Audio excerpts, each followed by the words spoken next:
Isang bulag ang binigyan muli ng liwanag ng Panginoon. Nakakita. Mga minamahal mga kapatid, sa buhay daw natin sa ngayon, mas marami ang tinatawag na spiritually blind kesa sa physically blind.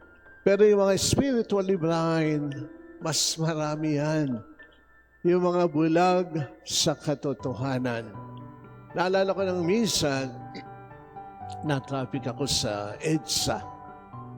Naalala ko nung ako na-traffic, ang daming umaaligid ng mga pulubi.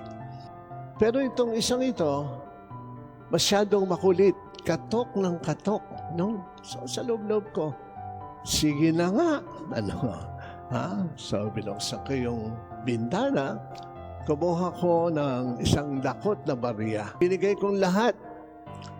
So, ang akala ko, magpapasalamat siya, katulad ng ibang mga bulag, pag nabigyan mo lang ng konting barya. Thank you po. Ayan. God bless you. Aba, sanay pa ka ako itong mag-blessing, ano? Pero yung bulag, tinitigan niyang binigay kong isang dakot na barya. Pagkatapos niya titigan yung mga barya, nagsalita, wala bang buo?